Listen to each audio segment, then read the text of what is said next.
7 राज्यों की 13 विधानसभा सीटों पर उपचुनाव के रिजल्ट सामने आ चुके हैं। इन 13 सीटों में कांग्रेस ने 4 सीटों पर और टीएमसी ने 4 सीटों पर जीत हासिल की है। एक सीट पर डीएमके और एक सीट पर आम आदमी पार्टी को जीत हासिल हुई है।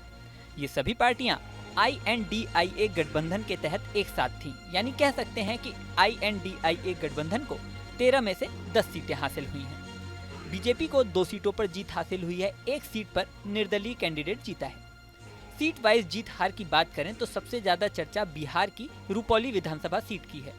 यहाँ पर इंडिपेंडेंट कैंडिडेट शंकर सिंह जीते हैं। बीजेपी कैंडिडेट कलाधर मंडल दूसरे नंबर पर और आरजेडी कैंडिडेट बीमा भारती तीसरे नंबर पर रहे। इसके अलावा हिमाचल प्रदेश की देहरा सीट पर कांग्रेस के कमलेश ठाकुर ने जीत हासिल की है। उन्हें 32,737 वोट मिले। उन्होंने बीजेपी के होशियार सिंह को 9,399 वोटों से हराया। हिमाचल प्रदेश की ही हमीरपुर सीट पर बीजेपी के आशीष शर्मा को जीत हासिल हुई है। आशीष शर्मा को 27,041 वोट मिले। उन्होंने कांग्रेस के पुष्पेंद्र वर्मा को 1,571 वोटों से हराया।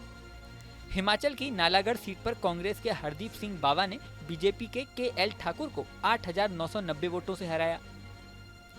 बावा को 34,608 वोट मिले। मध्य प्रदेश की एकमात्र सीट अमरवाड़ा में चुनाव था।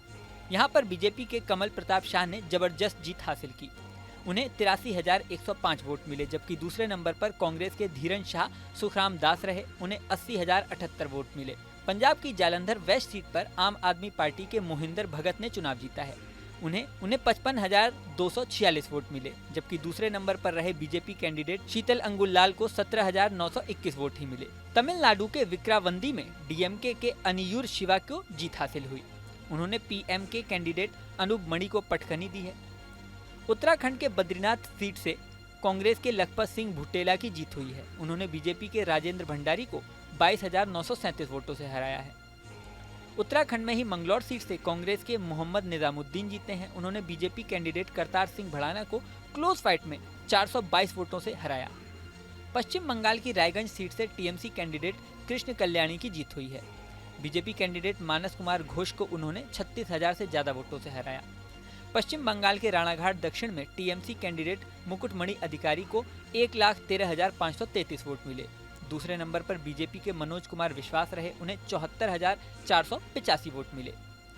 पश्चिम बंगाल के बागड़ा से टीएमसी की मधुपर्ण ठाकुर जीती। उन्हें 1,07,706 वोट मिले।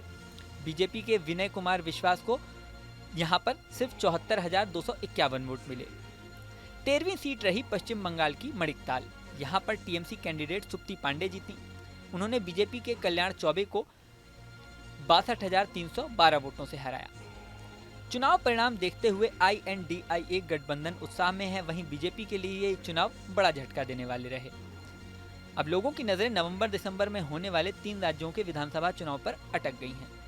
महाराष्ट्र, झारखंड और हरियाणा में होने वाले विधानसभा चुनाव के लिए समीकरण सेट करने की प्लानिंग अभी से बनने लगी है। उपचुनाव के रिजल्ट के बाद राजनीतिक पार्टियां और भी ज्यादा अलर्ट होकर आगे की प्लानिंग कर रही हैं। इस वीडियो में फिलहाल इतना ही। बने रहें न्यूज नेशन के डिजिटल प्लेटफॉर्म पर। न्यूज नेशन अब व्हाट्सएप पर। खबरों की ताजा अपडेट के लिए न्यूज नेशन के इस QR कोड को स्कैन करें।